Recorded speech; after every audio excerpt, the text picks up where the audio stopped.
Hi friends, எல்லோரும் எப்படி இருக்கீங்க? நல்லா இருக்கீங்களா? அப்போ நமக்கு இன்றைக்கி சமையலில் ஒரு கொள்ளு குழம்பு செய்யலாம். ஓகே, பனி சீசன் தானே, எல்லாருக்கும் சளி, இருமல், காய்ச்சல் எல்லாம் இருப்பாங்க இந்த இந்த சீசனில்.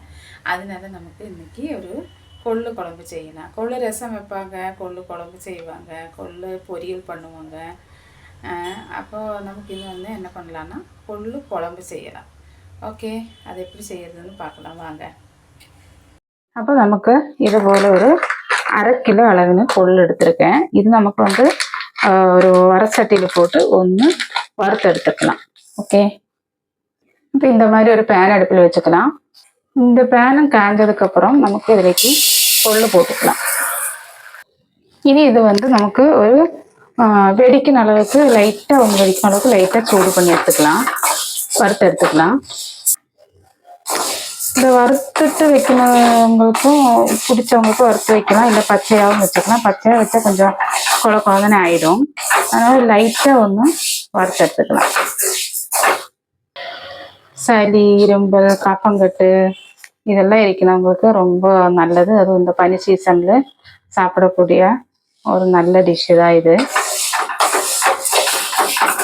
கொலஸ்ட்ரால் எல்லாம் இருக்கிறவங்களுக்கு அடிக்கடி சாப்பிட்டுச்சுன்னா கொலஸ்ட்ரால் எல்லாம் கொஞ்சம் கம்மியாயிடும். ரத்த குழாயில் அடைப்பு இருந்துச்சுன்னா அதுக்கெல்லாம் இதை சாப்பிட்டு நல்லது தான். இந்த மாதிரி வெடிக்கிற சத்தம் கேட்கும்போது நம்ம ஸ்டவ் ஆஃப் பண்ணிக்கலாம்.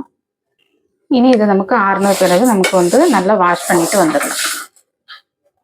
இப்போ கொள்ளு நம்ம கழுகி க்ளீன் பண்ணி கொண்டு வந்தாச்சு. இனி இதிலேக்கு 2 பெரிய வெங்காயம் ஸ்லைஸாக கட் பண்ணது இந்த மாதிரி போட்டுக்கலாம்.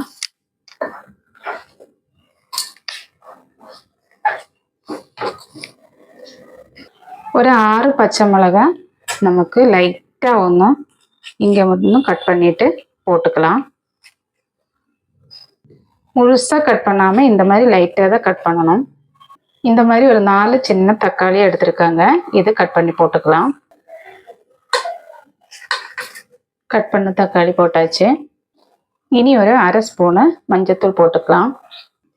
1 ஸ்பூனு சில்லி பவுடர் போட்டுக்கலாம்.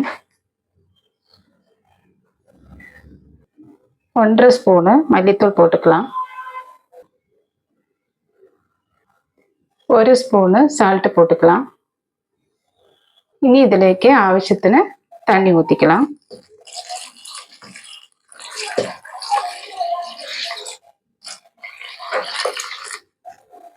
இனி இது நமக்கு நல்லா மிக்ஸ் பண்ணிட்டு ஒரு 3 விசில் வர அளவுக்கு குக்கரில் வச்சுக்கலாம், ஸ்டவ்வில் வச்சுக்கலாம்.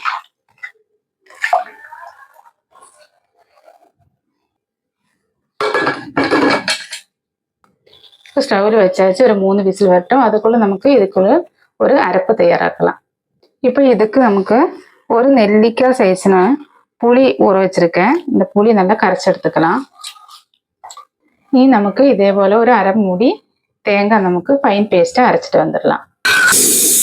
இப்போ குக்கர் 4 விசில் வந்தாச்சு, நமக்கு ஸ்டவ் ஆஃப் பண்ணிக்கலாம். இப்போ நமக்கு குக்கரை ஓப்பன் பண்ணி பார்க்கலாம்.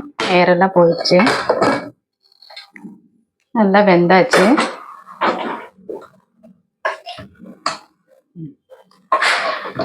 நல்லா வெந்தாச்சு. இனி நமக்கு வேறொரு பாத்திரத்துக்கு மாற்றலாம். இந்த மாதிரி ஒரு பாத்திரத்துக்கு மாற்றியாச்சு. உங்களுக்கு பிடிச்சிருந்தா மாற்றலாம், இல்லாட்டினா அதே பாத்திரத்திலே வேக வச்சுக்கலாம். நான் இந்த மாதிரி ஒரு பாத்திரத்துக்கு மாற்றியாச்சு. இனி இதுலேக்கு நமக்கு புளி கரைச்சது ஊற்றலாம். ஏற்கனவே புளி கரைச்சி வச்சிருந்து நமக்கு இதுலேக்கு ஆட் பண்ணலாம். இனி இந்த மாதிரி இலக்கி விட்டுட்டு இது ஒரு தலை வரட்டும், ஒரு கொதி வரட்டும். இப்போ நமக்கு இதை திளைச்சாச்சு. இனி இதுலேக்கு நமக்கு அரைச்சி வச்சிருக்கிற தேங்காவை ஊற்றலாம். இந்த மாதிரி ஃபைன் பேஸ்ட்டை அரைச்சி வச்சிருக்கேன் தேங்காவை நமக்கு இதுலேக்கு ஆட் பண்ணலாம்.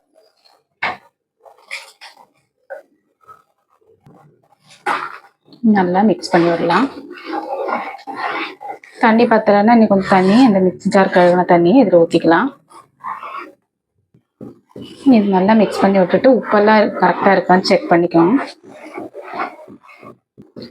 நல்லா ஒரு தலை வரட்டும். அப்போ நமக்கு இந்த கொள்ளுனால என்னென்ன பயன் அப்படின்னா, சளி, இரும்பல், காய்ச்சல் உடல் சோர்வு இதுக்கெல்லாம் நல்லது தான்.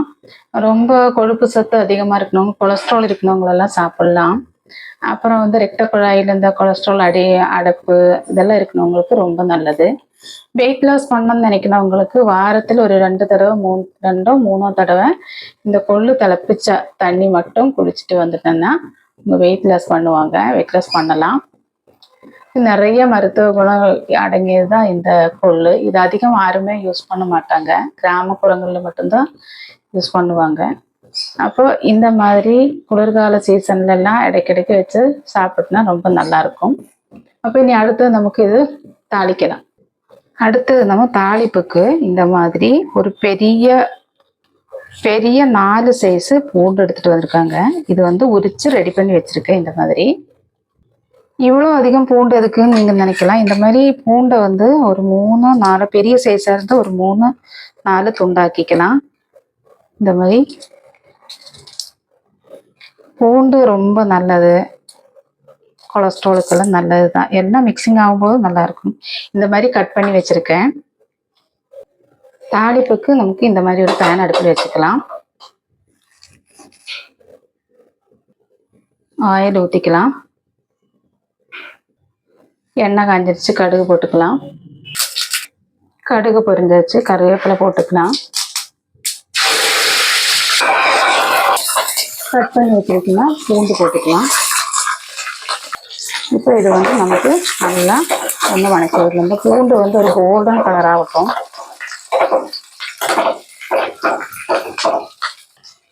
பூண்டோட டேஸ்ட்டு, இதோட ஸ்மெல்லு இதெல்லாம் வந்து இந்த கறிக்கு ரொம்ப டேஸ்ட்டு கொடுக்கும்.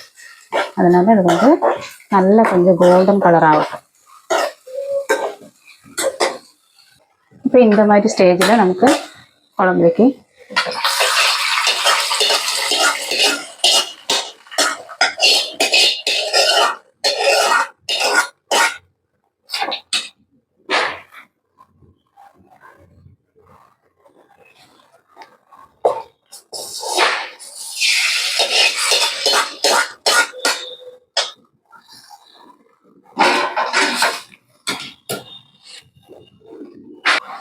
இப்போ நமக்கு நல்லா மிக்ஸ் பண்ணி விடலாம்.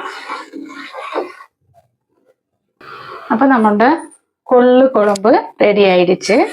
இதே போல் வீட்டில் எல்லாரும் செஞ்சு பாருங்கள், சாப்பிட்டு பார்த்துட்டு ஃபீட்பேக் சொல்லுங்கள். ஓகேங்களா?